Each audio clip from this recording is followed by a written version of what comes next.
the season of Eastertide, which is the 50 days after Easter that metaphysically is about the awakening of consciousness. And it's the awareness that the resurrection isn't just something that happened to Jesus, it's also something that unfolds in us. And you may sense in this season that something in you has shifted, even if you can't articulate it yet. Now, Eastertide is a season of spiritual recalibration where the divine is active and moving, and yet not always obvious. So today's message, The Divine in Disguise, invites us to explore how the presence walks with us and shows up in ways we don't expect. And you might have noticed a theme. It was about walking. Who got it? We did a lot. We did the daily word was about walking, and then we had marching in the light of God, and we had running, and all aspects of moving our bodies forward. Now, one of the clearest metaphysical examples of this, of the divine in disguise, is the Emmaus story, which is found in Luke chapter 24. And it's actually one of my favorite stories. I got so many favorite stories, but this is one of my favorites as well. So we're going to begin there. Two followers of Jesus are walking away from Jerusalem, and one is named Cleopas, and the other is unnamed. And that is often a device used in Scripture where someone won't be named, and it's an opportunity for us to insert ourselves into the story. So why are these two walking? Well, they're walking because they're heartbroken, and it's the only thing they can think of to do at that moment. Everything that they thought they understood about Jesus, the hope, the promise, the momentum, has collapsed. And in that grief-stricken state, they are turning away from their physical and inner spiritual center, and they are walking to Emmaus, which is about 7 miles from Jerusalem.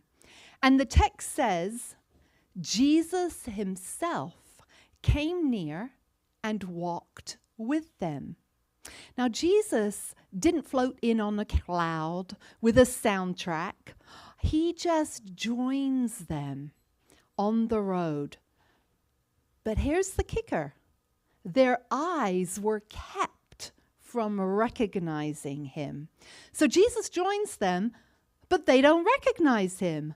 And they don't recognize him because they're spiritually unworthy or because they're not paying attention, and certainly not because Jesus is playing divine peekaboo with them.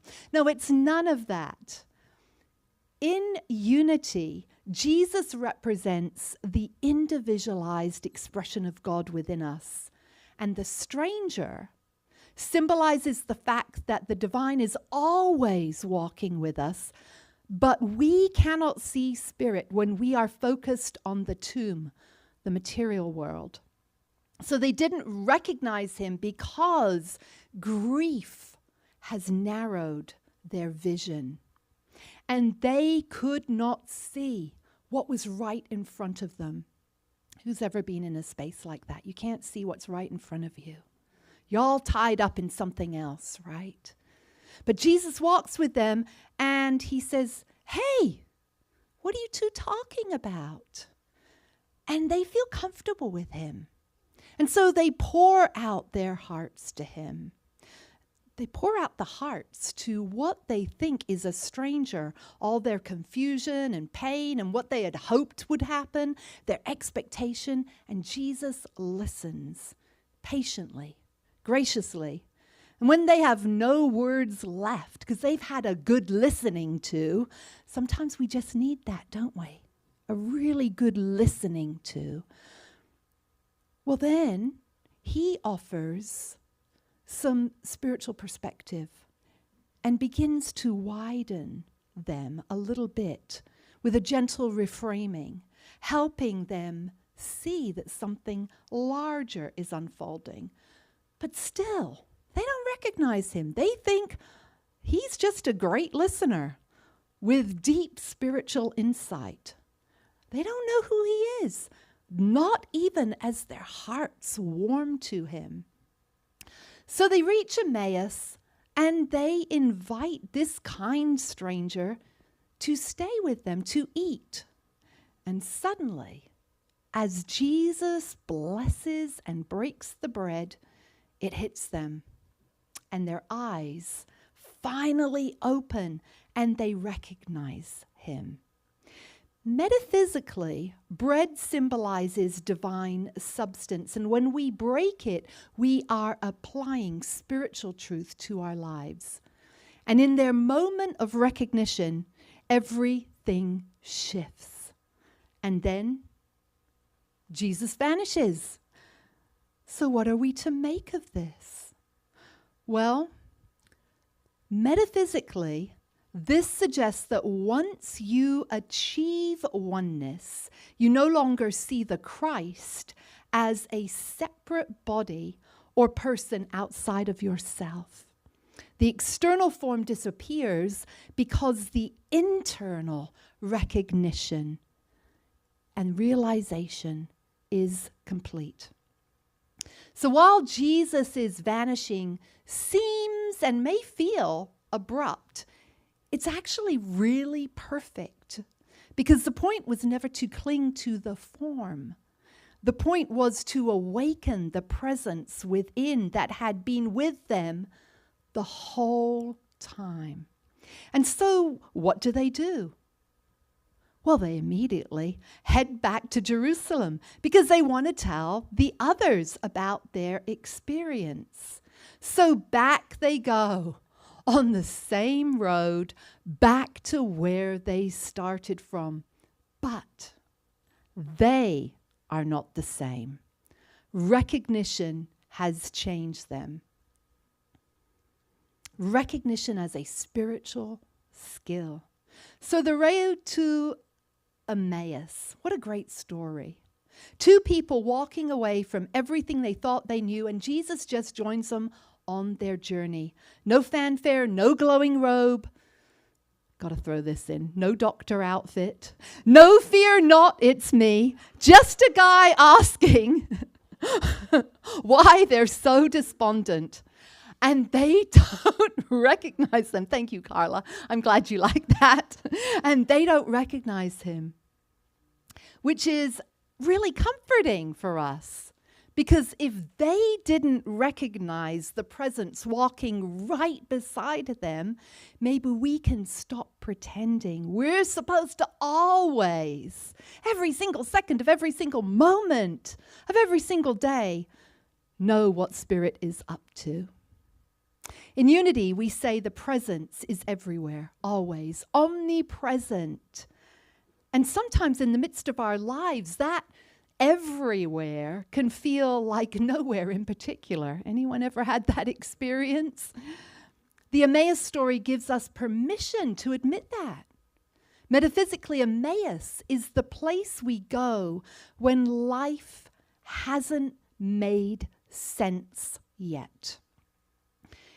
It's the walk you take after the diagnosis, the drive home after the argument, the gut-wrenching pain after loss, the I thought I knew what Spirit was up to, and apparently I did not moment.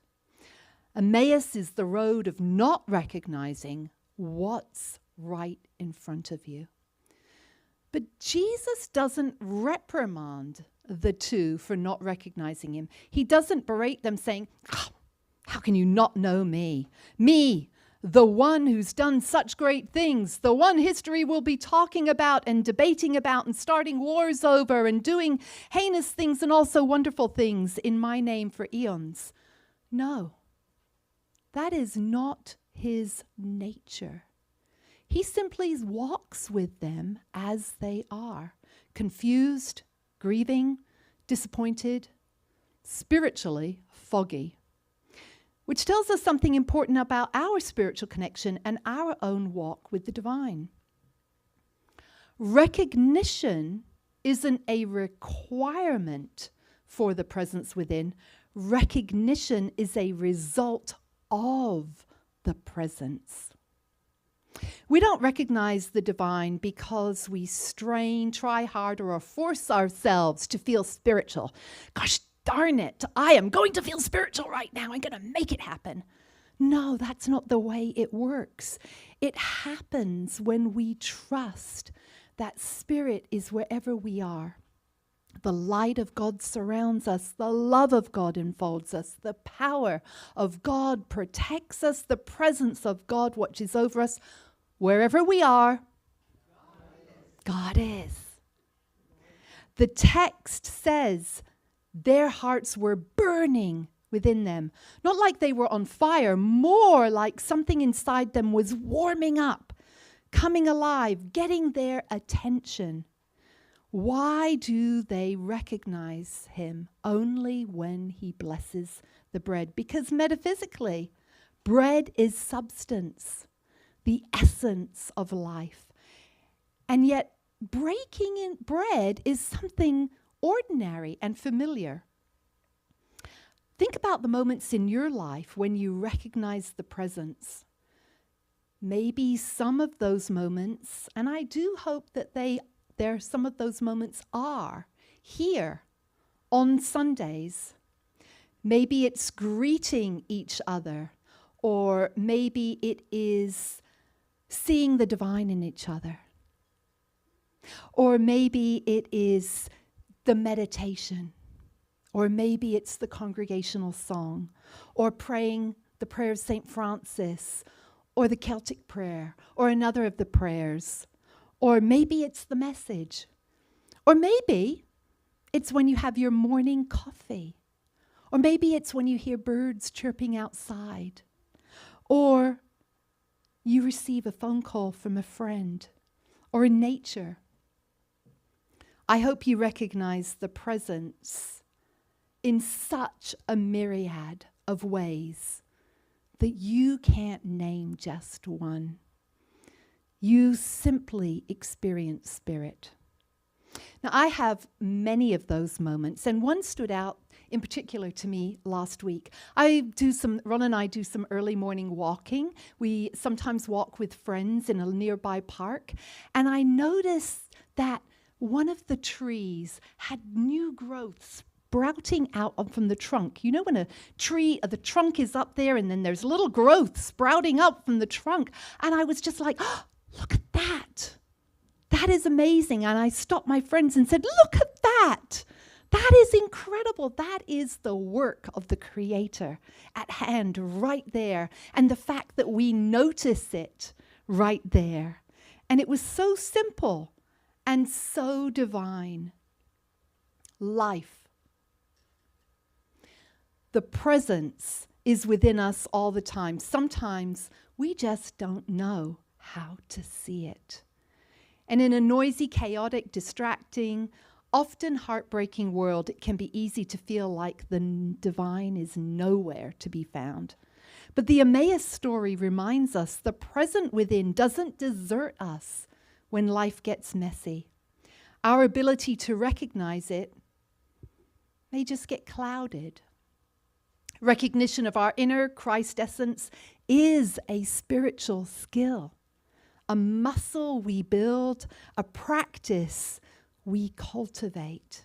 And it might show up as a warm feeling in your chest, a quiet nudge, unexpected clarity in a confusing situation, kindness that arrives unexpectedly, insight that shows up in the shower or when you're sitting on the throne, peace that passes all understanding.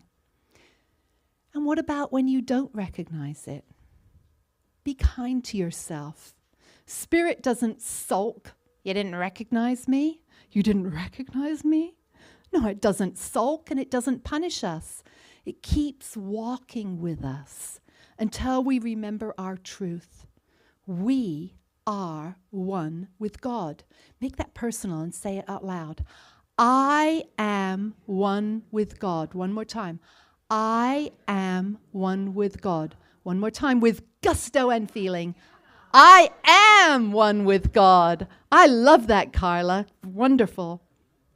So here are a few takeaways for the week. So the first one is recognize at least one moment of presence daily. And you may be like, well, I recognize bazillions every day. Wonderful.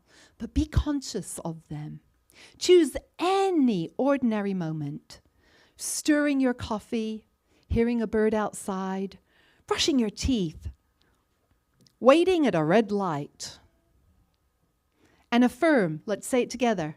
I recognize the presence is with me. I recognize the presence is with me. I recognize the presence is with me. And the next one you're going to do is interrupt the automatic story. When your mind jumps to fear, overwhelm, or I'm on my own in this, who feels that way sometimes, we all do, right? Pause and ask, what else might be true right now? What am I missing? Because maybe something larger is unfolding. And then the third one is to walk with awareness. How many people do a daily walk of some sort? Yes. How many people walk around their house at least? So everyone does a daily walk of some sort, right? So at least once this week, take a walk, short or long, and imagine Spirit walking with you. Let this simple act remind you you do not walk alone. So wherever your path leads you this week, may your inner eyes open to the quiet ways Spirit moves in the familiar, the unexpected, and the easily overlooked. And as life surprises, confuses, and blesses you, may you remember that the divine doesn't need to shout to be real. Sometimes it simply walks beside you in disguise, waiting for the moment you turn and say, oh, here you are. And may your soul remember that you have never walked alone. And so now we're going to anchor this message with a beautiful, meditative song, more like a mantra because it does repeat, by Elaine Hagenberg, and allow the words to gently nurture and speak to your spirit.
Did you like that?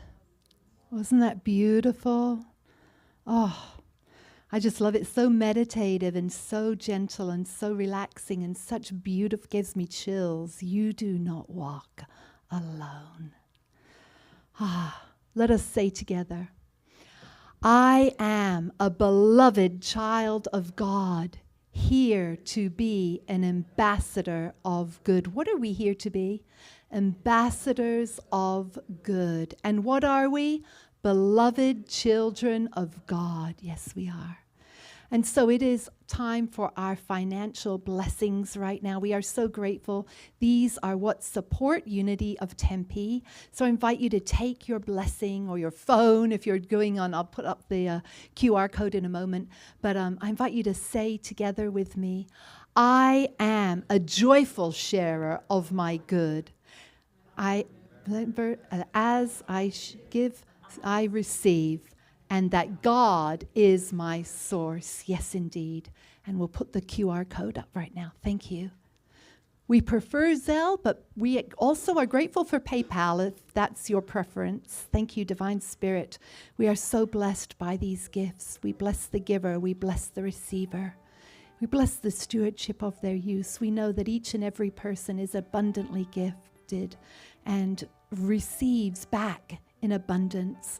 We're so grateful that the gifts that come in through unexpected ways as well, and those who give online. We're so grateful for those watching this later on our YouTube channel who also support us. Thank you, thank you, thank you, Divine Spirit. Thank you, Joe and Carla. Thank you for these gifts. And so it is. Amen. Thank you. And I did forget to say that if you would like to watch the message again, or if you're not a subscriber, I invite you to join our YouTube channel, Unity of Tempe, on YouTube. We just put up the message part. So if you're watching this online, we'd love to see you in person because there's so much of the service that you don't get online. So thank you, thank you, thank you again for your generosity in every way. And we have a Zoom prayer call on Thursday morning. If you would like to be part of that and you're not on our email list, please sign up over there. We send out only 2 emails per week, one usually on Friday announcing what's coming up on Sunday, and usually one on Wednesday evening reminding everyone of the prayer call. So we'd love to see you on that. Whatever gets shared on the prayer call stays on the prayer call there. Privately. So let us say together our prayer for protection. The light of God surrounds us. The love of God enfolds us. The power of God protects us. The presence of God watches over us. Wherever we are, God is. It is well with my soul, and I am grateful. So, beloveds online, have a week in which you truly do experience the presence walking with you as you always. Namaste.